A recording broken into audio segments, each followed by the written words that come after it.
morning, dear students. I am faculty of Peace Paramedical and Vocational Training Institute, and I will present second chapter of code number 449, chapter number 2, our body and immune system. इसका मतलब हमारा शरीर और प्रतिरक्षा प्रणाली। तो students, hope कि आप सभी लोग इस वीडियो को अच्छी तरह से देख रहे होंगे। तो ऐसा कीजिए कि सबसे पहले तो एक पेन, एक नोटबुक ले लीजिए और जो भी मैं पॉइंट्स आप लोगों को बता रहा हूँ उसको नोट डाउन करते रहिए, क्योंकि यही वो पॉइंट्स होंगे जो आपके एग्जाम में आपको बेनिफिट पहुंचा सकते हैं, आपको अच्छे नंबर दिला सकते हैं। तो चलिए स्टार्ट करते हैं हमारा ये chapter number 2 our body and immune system.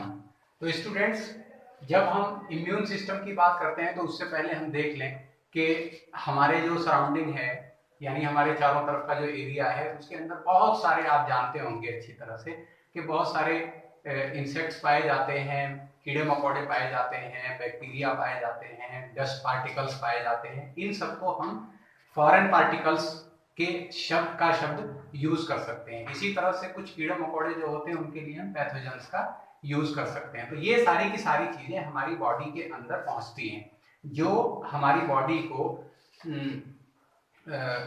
के लिए बहुत ही हार्मफुल होते हैं। लेकिन आप लोग अच्छी तरह से जानते होंगे कि ये इतने संख्या में हमारी बॉडी के अंदर पहुंचने के बाद भी ये हमारी बॉडी को नुकसान नहीं पहुंचाते, बल्कि उनमें से कुछ ही ऐसे पैथोजेंस होते हैं या फॉरेन पार्टिकल्स होते हैं जो कि हमारी बॉडी को हानि पहुंचाते हैं।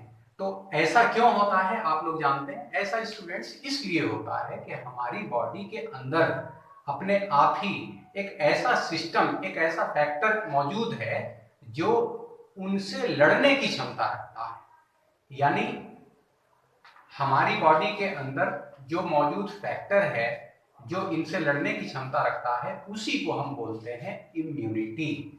और इस पूरे सिस्टम को हम इम्यूनिटी सिस्टम बोलते हैं। जैसा कि आप लोग देख रहे होंगे कि यहाँ पर हमारा चैप्टर इम्यूनिटी सिस्टम को लेकर है। तो उसी इम्यून सिस्टम के रिगार्डिंग हम पूरे चैप्टर में डिस्कस करेंगे।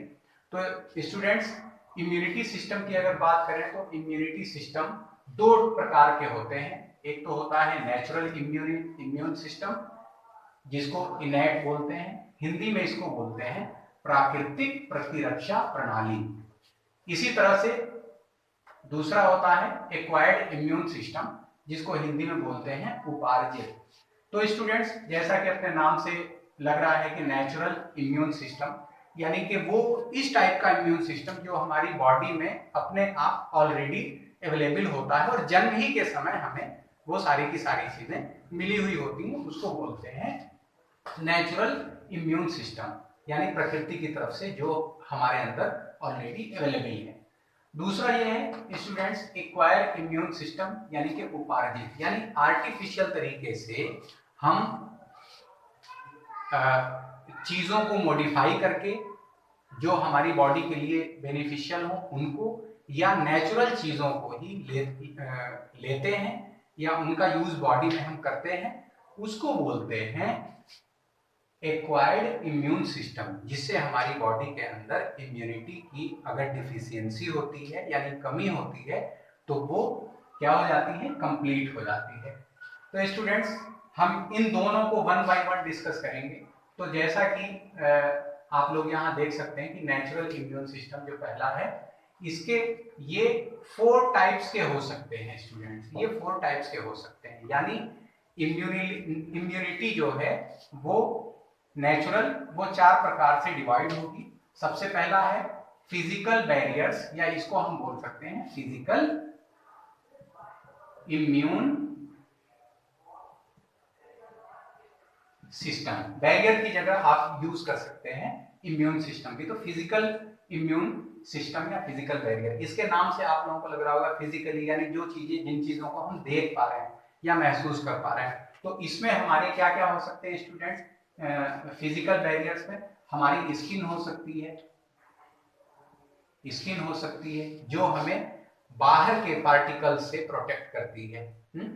यानी कोई भी इंसेक्ट बाहर से आया तो उसको प्रोटेक्ट करने के लिए, या धूल आया या कोई बैक्टीरिया आया तो उसको प्रोटेक्ट करने के लिए हमारी स्किन क्या होती है, ये कैपेबल होती है कि वो इनसे हमें बचा सके। इसी के साथ साथ आप देखेंगे कि स्किन के अंदर जो हमारी आउटर कवरिंग होती है वो एपिथेलियल टिश्यूज की बनी हुई होती है। तो एक हो सकती है एपिथेलियल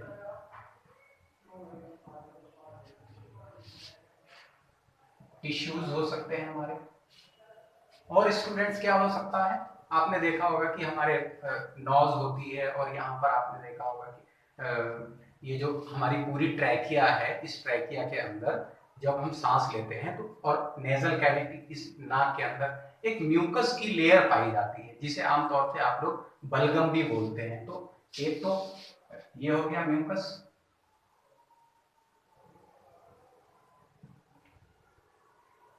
म्यूकस पाया जाता है। तो ये स्टूडेंट्स यानी कि स्किन, एपिथेलियल टिश्यू और म्यूकस, तो ये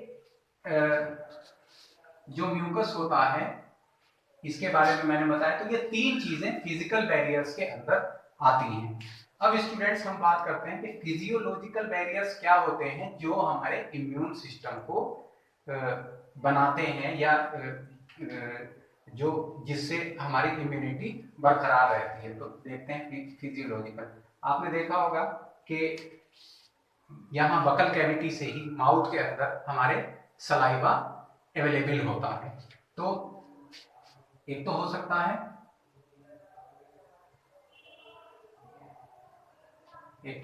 हमारा सलाइवा या सलाइवरी ग्लैंड, आप मान सकते हैं सलाइवा या सलाइवरी ग्लैंड। दूसरा हमारे पास हो सकता है स्टूडेंट एब्डोमिनल कैविटी को आप देखते हैं पूरा हमारा, यानी जो डाइजेस्टिव सिस्टम है, इस डाइजेस्टिव सिस्टम के अंदर आप देखते होंगे कि स्टोमक एक पार्ट है। उस स्टोमक के अंदर हमारा HCl का सिक्रीशन होता है, यानी HCl हाइड्रोक्लोरिक एसिड का। ये क्या करता है, जो भी हम चीजें खाते हैं उनसे हमारी बॉडी जो है, वो बॉडी के अंदर बहुत सारे इंसेक्ट्स जाते हैं, फॉरेन पार्टिकल्स जाते हैं, बैक्टीरिया जाते हैं, तो उन सभी चीजों को ये HCl क्या करता है स्टूडेंट्स, ये उन्हें डीएक्टिवेट करता है या उन्हें मारने का या नष्ट करने का काम करता है। तो स्टूडेंट सलाइवा हो गया और ये हो गया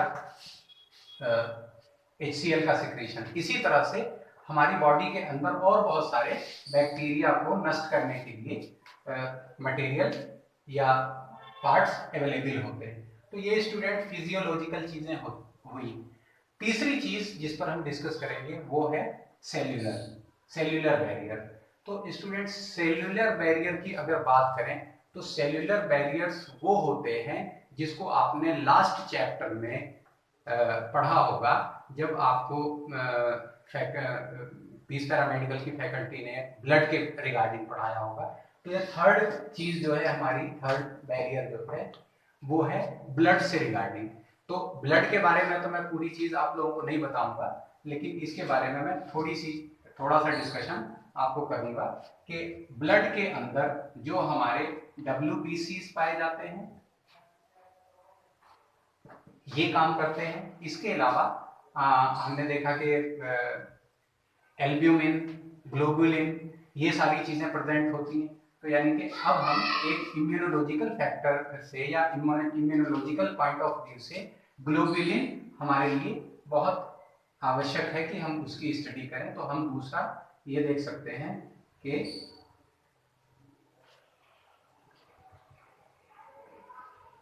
ग्लोबुलिन के बारे में पढ़ेंगे। तो इन दो चीजों के ऊपर हम डिटेल से डिस्कस करेंगे, और उसके बाद स्टूडेंट हम लिम्फेटिक्स के ऊपर डिस्कस करेंगे। तो दो चीजों के ऊपर डिस्कस हमें अभी करना बाकी है। अभी हम इसको वन बाय वन डिस्कस। जी, तीसरा है हमारा सेल्यूलर बैरियर, यानी कि कोशिकीय रोध या कोशिकीय अवरोध। तो इसके अंदर मैंने जैसा कि अभी आपको बताया था कि WBC होता है। तो WBC में स्टूडेंट्स टू टाइप के डब्ल्यूबीसी डिफरेंट टाइप्स के हो सकते हैं।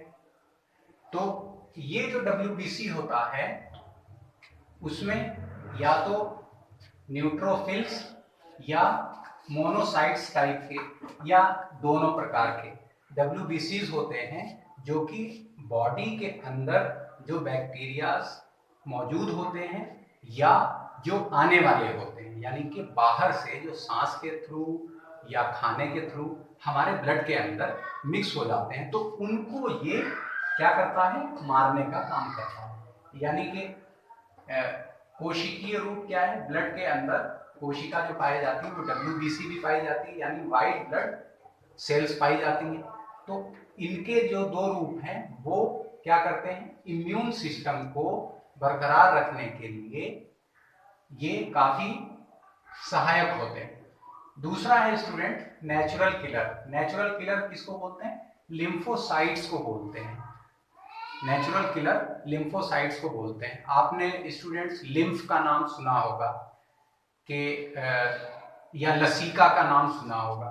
तो लसीका को जब आप देखते होंगे तो इसके बारे में थोड़ा सा, लिम्फ के बारे में अगर मैं आप लोगों को बताऊं कि मान लीजिए ये आपकी यहाँ पर ये आर्टेरीज है, ये कोई आर्टेरी है। आर्टेरी से, चूंकि आर्टेरी हमारी मोटी होती है और 3 लेयर्ड होती है, तो अब ये जो है ये हमारे टिश्यूज के अंदर तक नहीं जा सकती। उस अंदर कौन जाती है, अंदर जाती है हमारी माइक्रो कैपिलरीज जो एसोसिएटेड होती हैं इससे स्टूडेंट्स। ये मान लीजिए कि ये है कैपिलरीज, तो ये स्टूडेंट ये भी कैपिलरी है और ये भी कैपिलरी है। ये बहुत शॉर्ट होती हैं और ये यूनिसेल्युलर होती हैं स्टूडेंट्स। जब ये यूनिसेल्युलर होती हैं तो इनके अंदर से ब्लड में से कुछ फ्लूइड और प्रोटीन्स निकल जाते हैं और वो क्या काम करते हैं, टिश्यूज के अंदर अगर किसी वजह से हमारे जर्म्स लग जाते हैं, बैक्टीरियाज लग जाते हैं, वायरस का इन्फेक्शन होता है, तो उससे हमारे बॉडी को बचाते हैं। इसलिए ये प्राकृतिक रूप से किलर कहलाते हैं, यानी प्राकृतिक रूप से बैक्टीरियाज इत्यादि को मारने वाले कहलाते हैं। तो ये स्टूडेंट्स नेचुरल किलर के रूप में माने जाते हैं। तो ये भी एक प्रकार की सेल्स होती हैं स्टूडेंट्स। आगे चलते हैं। ब्लड के अंदर स्टूडेंट पाया जाता है ग्लोब्यूलिन। ग्लोब्यूलिन क्या होता है स्टूडेंट, ये ब्लड का जो प्लाज्मा प्रोटीन होता है,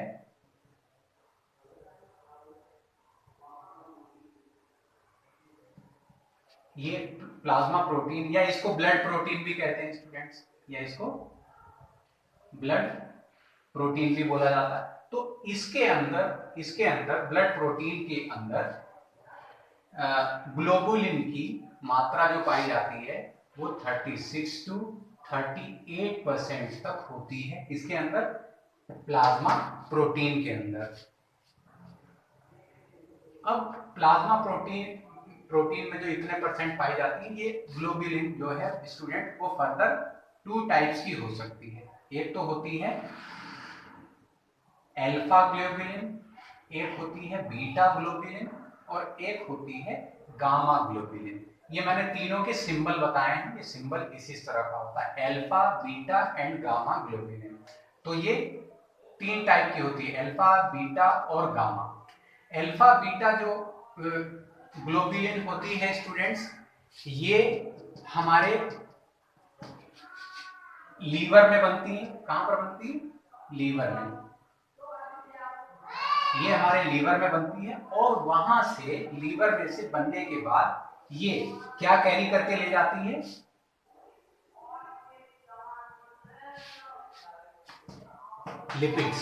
लिपिड्स कैरी करके ले जाती है और साथ ही साथ कुछ विटामिन को भी ले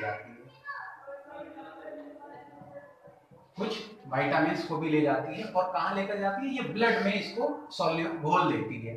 तो ये कहां पर ले जाती है, ब्लड में डायरेक्टली घोल देती है, यानी कि ये आरबीसी में हमारे पहुंच जाती है, या ये कह लीजिए कि ये हमारे वेन्स में पहुंच जाती है। तो इस तरह से अल्फा और बीटा का ये फंक्शन होता है स्टूडेंट। लेकिन ये जो गामा है, ये गामा, इसका फंक्शन इम्यूनिटी की दृष्टि से बहुत ही इंपॉर्टेंट है, इसीलिए ग्लोबुलिन को यहाँ पर रखा गया है एक सेल्यूलर बैरियर के रूप में, यानी एक कोशिकीय अवरोध के रूप में। तो स्टूडेंट, ये जो गामा ग्लोबुलिन है, ये क्या काम करता है? ये एंटी बॉडी का काम करता है। स्टूडेंट, एंटीबॉडी क्या होते हैं और एंटीजन क्या होते हैं, इसके बारे में भी आपने लास्ट चैप्टर में पढ़ा होगा, लेकिन थोड़ा सा मैं आप लोगों को रिकॉलिंग के लिए बता देता हूँ। एंटीजन जो होते हैं वो या तो कोई फॉरेन पार्टिकल होगा या बॉडी के अंदर ऑलरेडी प्रेजेंट हमारे इंसेक्ट्स होंगे, बैक्टीरियाज होंगे, वायरसेस होंगे, ये सारी चीजें होंगी जिनको हम एंटीजन कहेंगे। कब कहेंगे? जब हम इम्यून सिस्टम के बारे में पढ़ेंगे। और एंटीबॉडी किसको बोलेंगे? एंटीबॉडी हम बोलेंगे जो उनके अगेंस्ट में एक प्रोटेक्टिव कवरिंग बना लेते हैं या एक प्रतिरक्षा कवर बना लेते हैं, वो होते हैं एंटीबॉडी। तो यहाँ पर गामा ग्लोबुलिन भी जो है वो एंटीबॉडी की तरह काम करता है, इसीलिए इसका दूसरा नाम क्या है? इसका दूसरा नाम गामा ग्लोबुलिन को, इसका दूसरा नाम जो हम बोलते हैं उसको बोलते हैं इम्यूनो ग्लोबुलिन। इसका दूसरा नाम क्या है स्टूडेंट? गामा ग्लोबुलिन का इम्यूनो ग्लोबुलिन भी बोलते हैं। किसको? गामा ग्लोबुलिन को। ठीक है स्टूडेंट, क्यों बोलते हैं? क्योंकि इसके अंदर कैपेसिटी होती है कि वो एंटीबॉडी बना ले बॉडी के अंदर और बैक्टीरियाज को, फॉरेन पार्टिकल्स को क्या करे? उनके डिस्ट्रक्शन का काम करे। तो अभी स्टूडेंट्स, ये करता क्या है? आपने देखा होगा खसरा की जो बीमारी होती है, खसरा या टेटनस के जो टीके लगाए जाते हैं, टेटनस, अब ये इंटरनली इन दोनों चीजों को बढ़ने से प्रोटेक्ट करता है। टेटनस ना हो या खसरा ना हो, इन दोनों के लिए एक प्रोटेक्टिव सेल का काम या इम्यूनोलॉजिकल फैक्टर का जो काम करता है वो क्या करता है? Gamma globulin. स्टूडेंट्स, अगला है नेचुरल इम्यून सिस्टम का या नेचुरल बैरियर का फोर्थ पॉइंट, लिम्फेटिक्स। लिम्फेटिक्स क्या होते हैं स्टूडेंट्स? लिम्फेटिक्स के बारे में मैंने अभी आप लोगों को बताया कि कुछ देर पहले लास्ट वाले में बताया था, जब मैंने ब्लड के बारे में बताया था कि जो ग्लोबुलिन के बारे में बताया था कि ब्लड के अंदर होता है। अब यहाँ पर जब लिम्फेटिक की बात करें तो मैंने आप लोगों को याद होगा कि अभी मैंने कुछ दिन पहले बताया कि कैपिलरीज से किस तरह कुछ ब्लड के पार्टिकल्स बाहर निकल जाते हैं। तो क्या क्या निकलते हैं ब्लड के पार्टिकल्स, उन पर भी अभी बताएंगे। पहले आप ये समझ लीजिए कि जो लिम्फेटिक्स होते हैं, मैंने इसको बताया भी था आपको कि लिम्फेटिक्स होते हैं यूनिसेल्युलर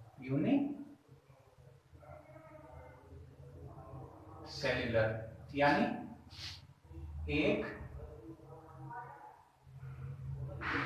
कोशिकीय होते हैं। एक कोशिकीय का मतलब कि ये एक प्रकार की नसें होती हैं बहुत बारीक बारीक, जिनके बारे में मैंने बताया था। ये टिश्यूज के अंदर एम्बेडेड होती है। जो हमारे ऊतक है, मान लीजिए कि ये हमारे फिंगर्स है, ये फिंगर्स है, या ये हमारी हथेली है, हथेली के अंदर अगर यहाँ टिश्यूज हैं तो इन टिश्यूज के अंदर स्टूडेंट्स यहाँ पर हमारी न तो वेन्स जा सकती हैं और न ही आर्टरीज जा सकती है। तो इसके अंदर क्या होती हैं? इसके अंदर होती हैं हमारी कैपिलरीज। तो कैपिलरीज को ही हम ये मान सकते हैं कि लिम्फेटिक्स का नाम दिया गया है स्टूडेंट्स। एक तो लिम्फेटिक्स ये हैं जिनको हम कैपिलरीज बोलेंगे, और एक कुछ दूसरी चीजों के बारे में मैं आपको बताऊंगा। लिम्फेटिक्स जो होते हैं एक कोशिकीय होते हैं, यानी कैपिलरीज एक कोशिकीय होते हैं। ये कैसे होते हैं? एक कोशिकीय होते हैं, ट्यूब लाइक होते हैं।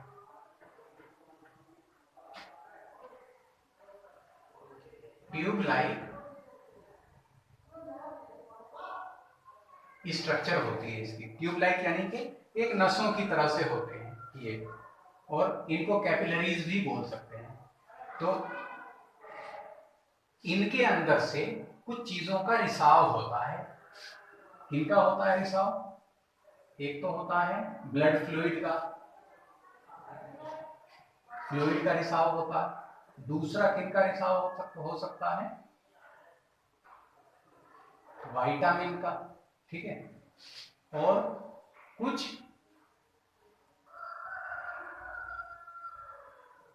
प्रोटीन्स का हो सकता है। तो ये रिसाव होता है स्टूडेंट्स इनसे, ठीक है। तो इस रिसाव से क्या होते हैं, जो बाहर टिश्यूज में पार्टिकल्स होते हैं वो क्या कर लिए जाते हैं, वो उनको मार देता है। तो ये तो एक टॉक्सिन की तरह काम करते हैं।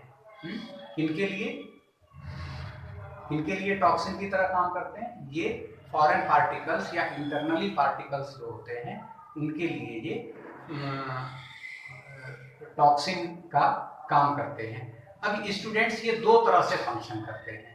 एक तो ये होता है कि जब ये वेन्स में दूसरी तरफ से, यानी मैंने आप लोगों को बताया था कि ये तो आ रही हैं आर्टरीज, ये है कैपिलरीज, और इधर जाकर के वेन्स, ये ब्लड से, ये सॉरी हार्ट से ब्लड लेकर के बॉडी में आ रही है ऑक्सीजनेटेड, और यहाँ से कैपिलरीज में भी जा रहा है ये, और फिर वापस वेन्स से दोबारा ये सर्किल घूम जाएगा, ये वेन्स से जाकर के हार्ट में पहुंच जाएगी। ये आपने लास्ट चैप्टर में पढ़ लिया हो।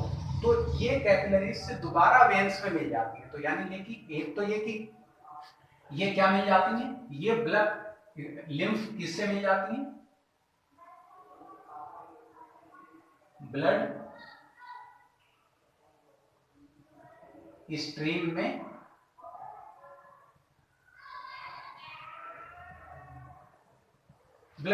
में मिल जाती है। दूसरा फंक्शन क्या होता है स्टूडेंट्स, यही लिम्फेटिक्स कुछ ऑर्गन्स भी होते हैं, लिम्फेटिक्स के कुछ ऑर्गन्स भी होते हैं स्पेशल, जो कि हमारे बॉडी में अलग अलग जगह पर पाए जाते हैं। वो कितने ऑर्गन हैं, वो 4 टाइप के ऑर्गन्स हैं। यानी एक तो लिम्फेटिक का फंक्शन ये कि वो ब्लड स्ट्रीम के साथ जाकर के मिल जाती है, यानी खून की धारा के साथ जाकर के वेन्स में मिल जाती है, नसों में जाकर के मिल जाती है। और दूसरा काम ये होता है कि लिम्फेटिक्स बहुत से, ये जो ऑर्गन्स आप लोगों के सामने दिखाई दे रहे हैं, इन ऑर्गन्स में जाकर के मिलती है, और उसके बाद ये इम्यून सिस्टम की तरह से काम करती है। तो स्टूडेंट हम इन चारों को 1 बाय 1 पढ़ेंगे। सबसे पहला है लिम्फ नोड, इसे लसीका पर्व बोलते हैं। दूसरा है स्प्लीन, जिसे प्लीहा बोलते हैं, थाइमस ग्लैंड, और चौथा है ये टॉन्सिल्स। तो स्टूडेंट्स 1 बाय 1 हम चारों का डिस्कशन करेंगे। ये किसके ऑर्गन्स हैं, लिम्फेटिक्स के ऑर्गन्स कहलाते हैं ये। तो स्टूडेंट्स सबसे पहले अगर हम लसीका पर्व को देखें, यानी कि लिम्फ नोड को देखें, तो लिम्फ नोड की स्ट्रक्चर स्टूडेंट्स कुछ इस टाइप की हो सकती है, इस टाइप की हो सकती है, या इससे थोड़ी सी डिफर हो सकती है, ठीक है। अब मान लीजिए कि इसके अंदर से कुछ हमारे ओपनिंग्स हैं, कुछ हमारी स्टूडेंट्स ये ओपनिंग है, ये इस तरह से। अब इसमें से, अब जो मैं इसको ड्रॉ कर रहा हूं जरूरी नहीं है कि वही उसी जगह पर ओपनिंग हो, लेकिन आप इससे थोड़ा सा इमेजिन कर सकते हैं कि किस तरह से हो सकती है। सपोज दैट ये हमारी, ये इस तरह का एक मैंने एक जनरली आपके सामने स्ट्रक्चर बनाया, इसका ये बनाया मैंने लिम्फ नोड का।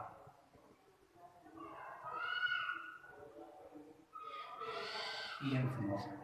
ठीक है स्टूडेंट्स, मान लीजिए कि इसके अंदर से ये लिम्फ नोड के अंदर ब्लड एंटर कर रहा है। कैसे?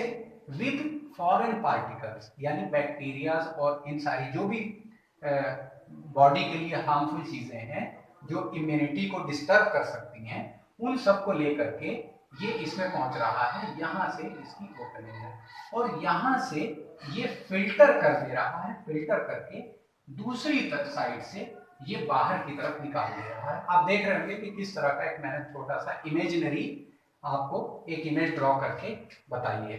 ठीक है स्टूडेंट्स, तो आप इसको लिम्फ नोड को इस तरह से समझ सकते हैं। अच्छा स्टूडेंट्स, ये लिम्फ नोड कैसा होता है स्ट्रक्चरली, तो इसके बारे में मैं आपको बताऊं कि ये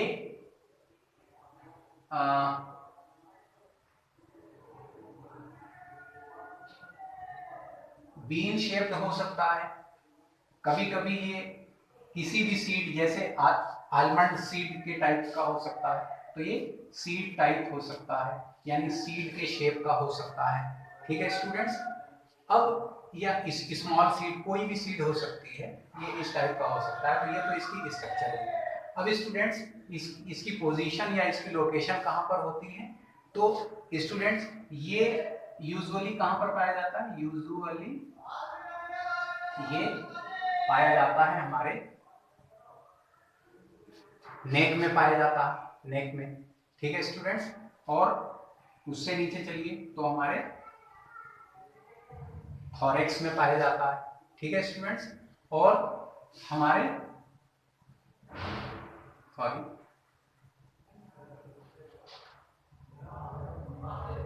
एब्डोमिनल कैविटी में पाया जा सकता है, और साथ ही साथ हमारे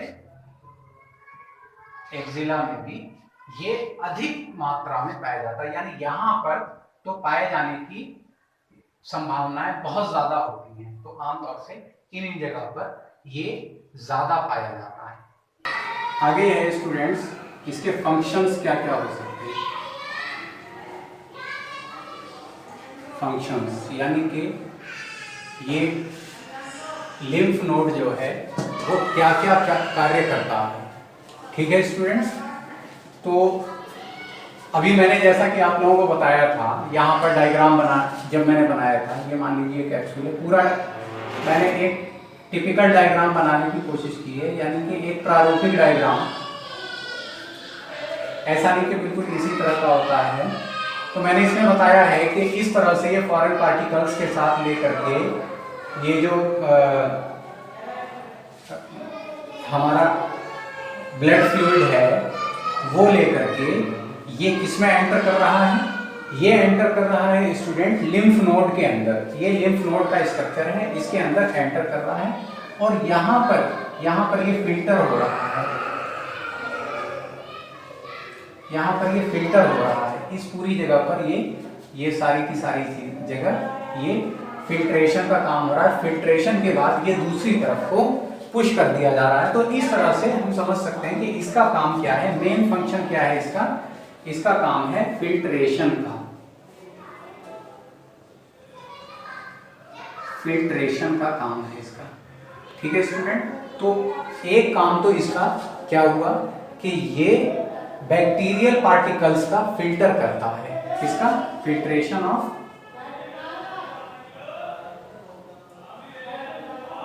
बैक्टीरियल पार्टिकल्स। ठीक है स्टूडेंट्स, तो एक काम तो इसका ये है। दूसरा है कि ये कुछ चीजों का प्रोडक्शन भी करता है। ठीक है, किस चीज का प्रोडक्शन करता है? प्रोडक्शन यानी कि निर्माण करता है, प्रोडक्शन करता है। नंबर 2 किसका करता है? लिम्फोसाइट्स का। ठीक है स्टूडेंट्स, एक ही लिम्फोसाइट्स का निर्माण करता है, साथ ही साथ ये करता है प्लाज्मा प्रोटीन से किसका? ग्लोबुलिन का। ग्लोबुलिन का निर्माण करता है। ठीक है स्टूडेंट्स, इसके साथ ही साथ ये क्या करता है, ये स्टूडेंट इसका तीसरा मेन फंक्शन आप समझ लीजिए कि ये इम्यून सिस्टम को एक्टिवेट करता है। इम्यून सिस्टम को क्या करता है, एक्टिवेट करता है। स्टूडेंट्स मैं आप लोगों को यहां पर एक चीज और बता दूं कि लिम्फ नोड ही, ये लिम्फ नोड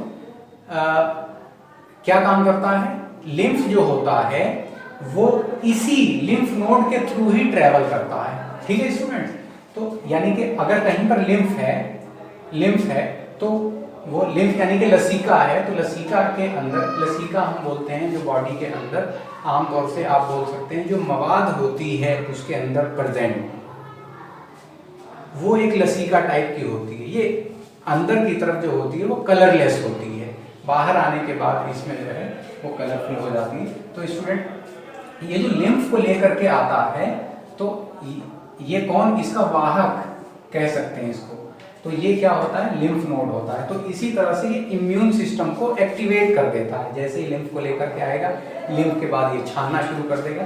तो इस तरह से इसके ये स्टूडेंट्स ये 3 फंक्शंस हैं।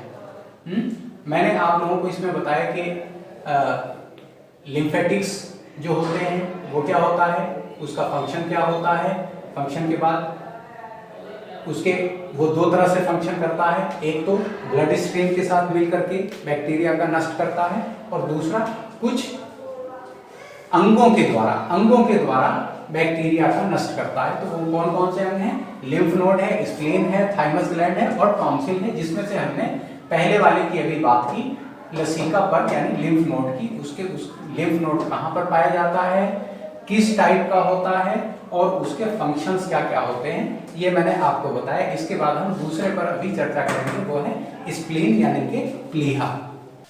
इसकी अगर हम बात करें तो ये स्टूडेंट्स, ये जो लिम्फेटिक ऑर्गन्स होते हैं हमारे, lymph node, spleen, thymus gland और टॉन्सिल, इन सब में लार्जेस्ट ऑर्गन स्प्लीन है। यानी कि अगर क्वेश्चन ये पुटअप कर लिया जाए आपसे एग्जाम में कि लिम्फेटिक ऑर्गन्स में से लार्जेस्ट ऑर्गन कौन सा है, तो स्टूडेंट वो स्प्लीन होता है, ये सबसे लार्जेस्ट ऑर्गन होता है। ठीक है स्टूडेंट, तो इसके ऊपर हम चर्चा करेंगे। तो कैसा होता है, ये भी कुछ बीन शेप होता है स्टूडेंट्स, कैसा होता है, बीन शेप। अच्छा, ये कंफ्यूजन हो सकती है, इसलिए हम इसको रब कर देते हैं, जिससे आपको कंफ्यूजन ना हो कि इसके बारे में बता रहे हैं। यहाँ पर हम स्प्लीन के बारे में चर्चा कर रहे हैं, तो हमने एक को रब कर दिया। तो इसकी स्ट्रक्चर कैसी होती है, या तो ये बीन शेप हो सकता है, ठीक है स्टूडेंट्स, और बीन शेप में कैसा हो सकता है, आपने किडनी को देखा होगा, तो जिस तरह से किडनी का शेप होता है लगभग उसी तरह का होता है। या आप सेम के बीज को देख लीजिए या राजमा को देख लीजिए, तो जिस तरह की उसकी शेप होती है नियरली उसी टाइप का होता है। ठीक है, इस तरह से हम इसको ड्रॉ कर सकते हैं स्टूडेंट्स। इस तरह से आपको दिखाई दे रहा होगा कि इसके बाहर यहाँ पर ये कैप्सूल है, और इस तरह से ये इसके अंदर एक इंटरनल कवरिंग है। ठीक है स्टूडेंट्स, तो ये जो है एक इस तरह का ये एक जनरली स्ट्रक्चर है। स्ट्रक्चर चूंकि आपके सिलेबस में है नहीं, तो इसके लिए ज़्यादा इस पर आप लोगों को ध्यान देने की कोई ज़रूरत नहीं। तो मान लीजिए कि ये स्प्लीन का एक स्ट्रक्चर है, मैंने आपको एक टिपिकल स्ट्रक्चर यहाँ पर बना करके दिखाया, बीन शेप का होता है स्टूडेंट्स। अच्छा, कलर क्या होता है, ये डार्क पर्पल कलर का होता है। कैसा, डार्क पर्पल कलर्ड होता है। ठीक है स्टूडेंट्स, डार्क पर्पल कलर्ड होता है। अच्छा, चूंकि ये लार्जेस्ट है तो इसका साइज कितना हो सकता है स्टूडेंट्स, ये जो है वो 12 सेंटीमीटर इन लेंथ, यानी कि इसकी जो लेंथ होती है वो 12 सेंटीमीटर तक हो सकती है। अब ये इसकी जो प्रेजेंस होती है वो कहाँ होती है, ये मान लीजिए कि आपका स्टोमक है, स्टोमक के बिल्कुल ऊपर की तरफ, स्टोमक के ऊपर की तरफ। ये जो हमारा रिब केज है, रिब केज के 9th से 11th जो रिब केजेस हैं उनमें 9th से 11th के बीच में ये प्रेजेंट होता है स्टूडेंट, ठीक है। तो ये तो इसका ये कहाँ पर प्रेजेंट होता है, ये हमारे स्टोमक के ऊपर प्रेजेंट होता है और 9th एंड 11th रिब के बीच में ये प्रेजेंट होता है, ठीक है स्टूडेंट। तो इस तरह से हम समझ भी गए कि हमारे लेफ्ट साइड की तरफ ये प्रेजेंट होता है, ठीक है। अब इसके बाद हम इसके फंक्शंस के ऊपर बात करेंगे, फंक्शंस के ऊपर बात करेंगे कि ये क्या क्या फंक्शन करता है। देखिए इसका काम भी है, क्या काम है, ब्लड को छानना, ठीक है। क्या करता है ये, ब्लड को छानने का काम करता है, ठीक है। यानी इसको हम ये भी कह सकते हैं कि ये छलनी के रूप में काम करता है, तो ये ब्लड को छानता है, ठीक है स्टूडेंट्स। उसके बाद ये क्या करता है, ये प्रोडक्शन भी करता है। प्रोडक्शन किसका करता है, ये करता है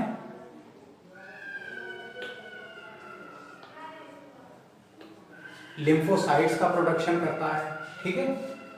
और इसके साथ ही साथ स्टूडेंट्स मोनोसाइट्स का भी प्रोडक्शन करता है, मोनोसाइट्स का भी प्रोडक्शन करता है। अच्छा, इसका एक मेन फंक्शन ये है स्टूडेंट कि ब्लड का तो फिल्टर करता ही करता है, साथ में ये जो नियरली डेड मतलब जो लगभग मरने वाली आरबीसीज होती हैं और प्लेटलेट्स जो डैमेज प्लेटलेट्स होते हैं उन सब का भी ये भक्षण करता रहता है, ठीक है। यानी कि आरबीसीज का भी भक्षण करता है और क्या करता है,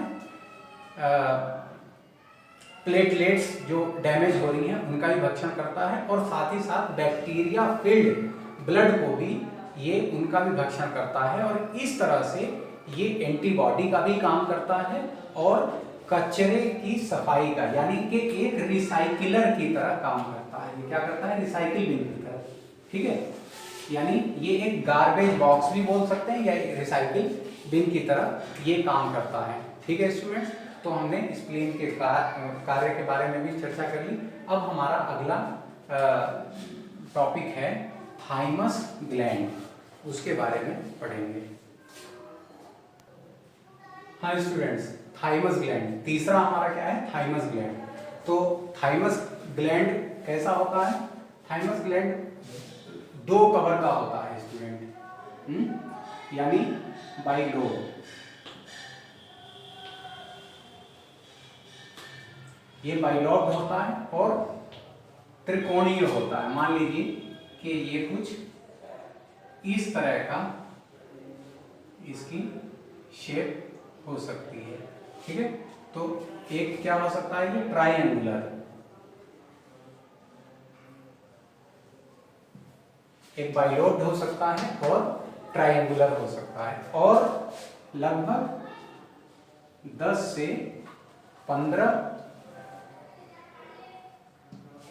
ग्राम्स का हो सकता है। इसका जो वेट होता है 10 से 15 ग्राम का होता है। इसकी प्रेजेंस कहाँ होती है स्टूडेंट्स, ये फेफड़े के बीच में और ब्लड के हार्ट के ऊपर प्रेजेंट होता है, हार्ट के ऊपर in the upper part of heart, यहाँ पर प्रेजेंट होता है और येलोइश कलर का होता है। कैसा होता है, येलोइश, ये डार्क ब्राउन भी मान सकते हैं इसको और कुछ येलो कलर का भी हो सकता है। और ये इस शेप में भी पाया जाता है स्टूडेंट्स, ये इस तरह का होता है, इस तरह से आप इसको समझ सकते हैं कि ये यहाँ बीच में ये प्रेजेंट होता है, ठीक है स्टूडेंट्स। ये स्पेशल टाइप का एक ऑर्गन है जो सीक्रेशन करता है थाइमोसिन नाम के हार्मोन का, थाइमोसिन नाम के हार्मोन का ये स्रावित करता है, यानी ये सिक्रेशन करता है। ये एक पेप्टाइड हार्मोन होता है। क्या होता है? पेप्टाइड हार्मोन होता है। ठीक है स्टूडेंट्स, यानी कि थाइमोसिन नाम का एक पेप्टाइड हार्मोन्स बनाता है। अब इसी से हम जो है इसके फंक्शंस को बताते हैं। तो इसका फंक्शंस क्या हो सकते हैं? फंक्शंस हो सकता है इसका ये जो है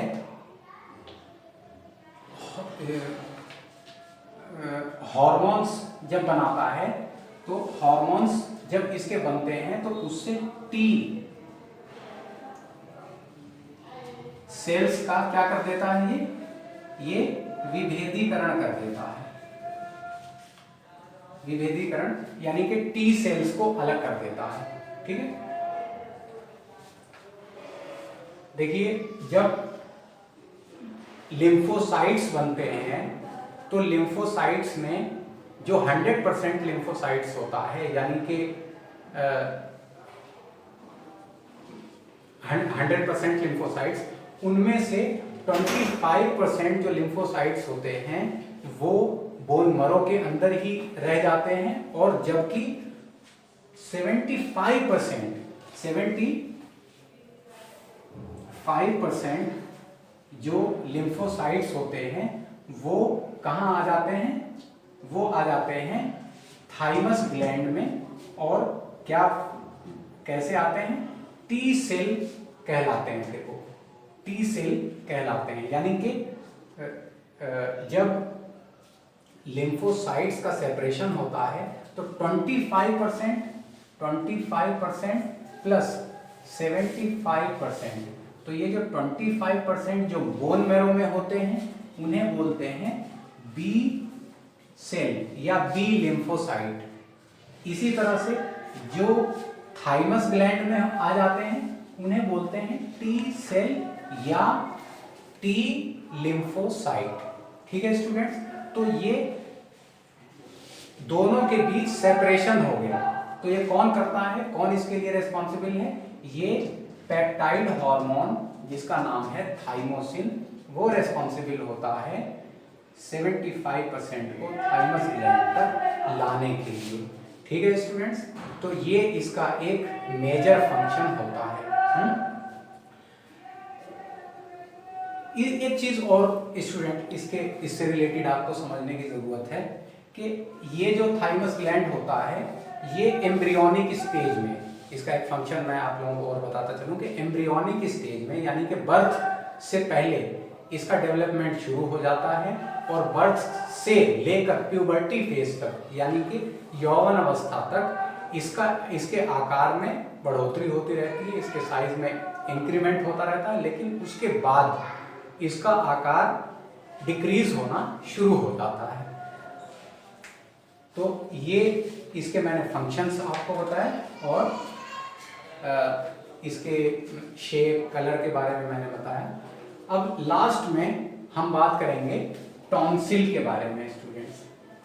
टॉन्सिल्स स्टूडेंट्स 3 टाइप्स के होते हैं। उससे पहले मैं आप लोगों को एक इसका डायग्राम बना करके दिखा दूं कि टॉन्सिल कैसे होते हैं। सपोज दैट ये हमारी बकल कैविटी में पाए जाते हैं। सबसे पहले तो मैं आपको ये बता दूं कि ये जो बकल कैविटी है हमारी, उसके अंदर, और यहाँ तक इसको आप समझ लीजिए कि यहाँ तक ये पाए जा रहे हैं। तो अब ये कहाँ कहाँ पर प्रेजेंस है इसकी, मान लीजिए कि ये हमारी एक, मैं आपको एक टिपिकल इमेज बना रहा हूँ, ओरिजिनल इमेज नहीं बना रहा हूँ।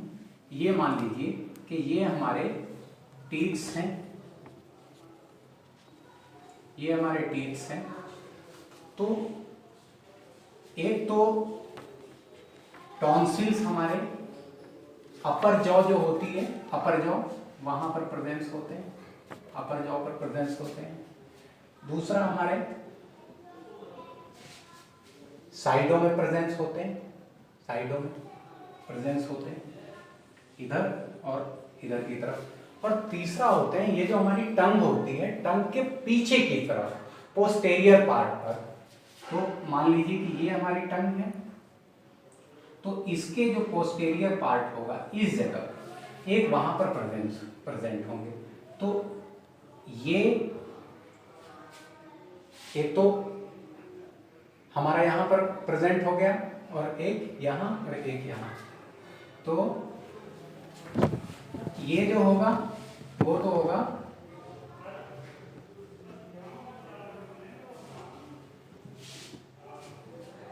इसको बोलते हैं फेरेंजियल या फेरेंजील टॉन्सिल।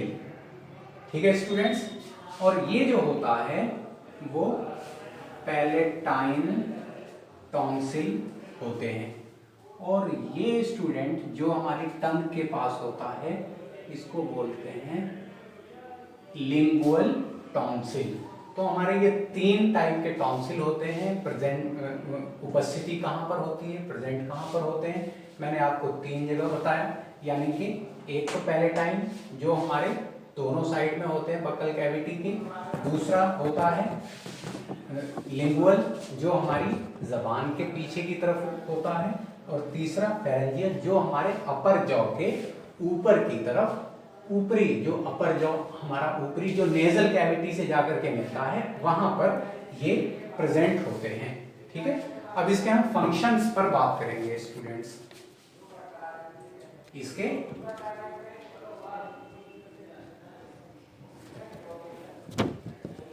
फंक्शंस पर हम बात करेंगे। तो जहां तक फंक्शंस की बात करें तो ये हमारे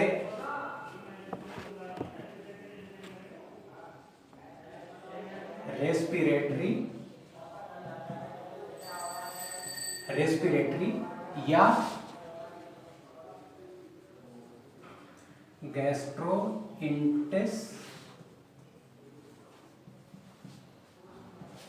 गैस्ट्रोइंटेस्टाइनल इन्फेक्शंस को खत्म करते हैं। ये किसके लिए होते हैं, रेस्पिरेटरी इन्फेक्शंस जो हो सकते हैं या हमारे गैस्ट्रोइंटेस्टाइनल इन्फेक्शंस जो हो सकते हैं उनको ये खत्म करते हैं। और दूसरा इंपॉर्टेंट फंक्शन क्या है स्टूडेंट, ये जो है वो बी सेल का भी निर्माण करते हैं, यानी कि फॉर्मेशन या production, B cell production.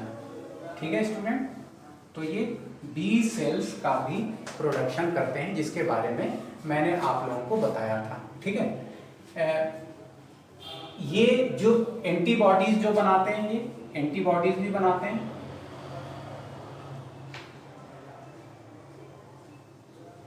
Antibodies भी बनाते हैं जिससे हम जो है पोलियो का या निमोनिया का है इन सब का ट्रीटमेंट कर सकते हैं, या यानी बॉडी के अंदर पोलियो ना हो, निमोनिया से बचाव हो, इसके लिए एक इम्यून सिस्टम की तरह ये काम करते हैं। तो इसके 3 मैंने आप लोगों को मेजर फंक्शंस बताए, एक तो रेस्पिरेटरी और गैस्ट्रोइंटेस्टाइनल जो इन्फेक्शंस होते हैं उनको दूर करता है और बी सेल का निर्माण करता है, और तीसरा एंटीबॉडीज बनाता है जो किसके लिए रेजिस्टेंट का काम करती हैं, पोलियो के लिए और निमोनिया इसी तरह के बीमारियों के लिए ये काम करती हैं। तो स्टूडेंट्स, इस तरह से हमने अभी तक क्या पढ़ा, नेचुरल इम्यून सिस्टम के बारे में हमने पढ़ा कि नेचुरल इम्यून सिस्टम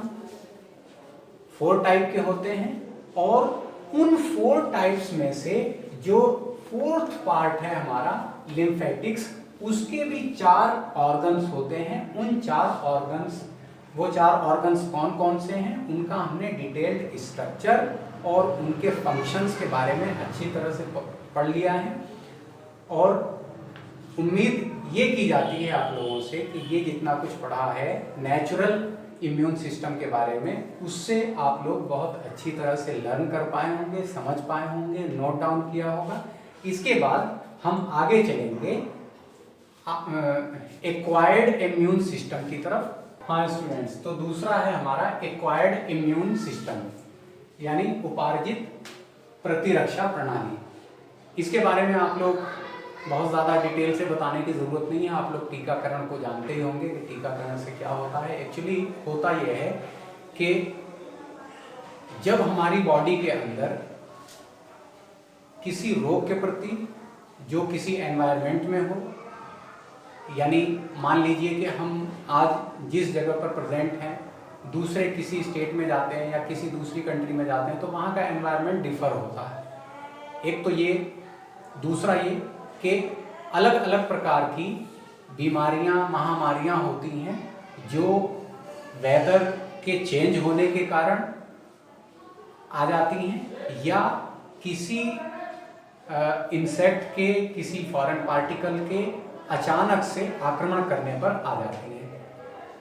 इस तरह की बीमारियों में टीके का यूज किया जाता है।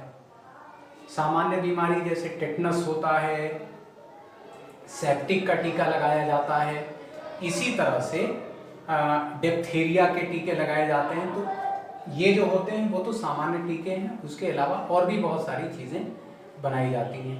तो टीका एक्चुअली प्रोटीन के कुछ सप्लीमेंट्स कंटेंट्स होते हैं जो एंटीजन की तरह काम करते हैं और बॉडी के अंदर जाने पर वो बॉडी के अंदर एंटीबॉडीज को डेवलप कर देते हैं। यही एंटीबॉडीज बाहरी रोग को जो उस वक्त मौजूद होता है या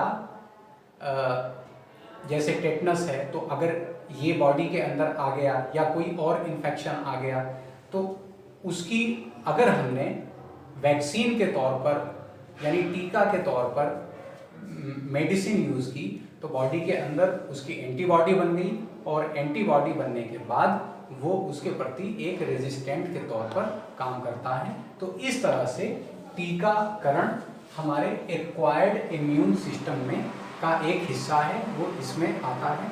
गवर्नमेंट के बहुत से इसके ऊपर प्रोजेक्ट्स चल रहे हैं इम्यून सिस्टम को लेकर के, एक्वायर्ड इम्यून सिस्टम को लेकर के।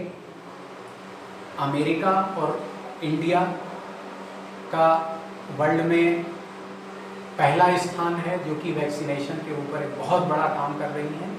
और इसी तरह से आप जानते होंगे महिलाओं में डिलीवरी के टाइम और बच्चे के टाइम, न्यू बॉर्न बेबी जब होता है तो उस समय टीके लगाए जाते हैं। तो ये जो टीकाकरण की व्यवस्था है यानी कि वैक्सीनेशन है, ये एक्वायर्ड इम्यून सिस्टम का एक हिस्सा है जिसमें हम बाहर से कोई मेडिसिन या वैक्सीन का यूज़ करते हैं जिसे एक्वायर्ड इम्यून सिस्टम कहते हैं।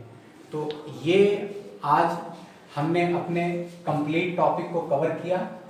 हमारा शरीर और प्रतिरक्षा प्रणाली यानी our body and immune system, इसको हमने टोटल कंप्लीट किया है। हमने ये कोशिश की है कि इस पूरे चैप्टर में आपको जो आपकी बुक में है वो चीज़ें भी बताई जाएं और बुक से कुछ एक्स्ट्रा नॉलेज भी दी जाए जिससे आप लोग व्यवहारिक जीवन में, प्रैक्टिकल लाइफ में इसको यूज़ करें और अच्छी तरीके से एक एक पॉइंट्स को आप समझ सकें जिससे भविष्य में आपको आसानी हो और एक एजुकेशन पॉइंट ऑफ व्यू से ये आपके लिए बेनिफिशियल साबित हो सके। Thank you.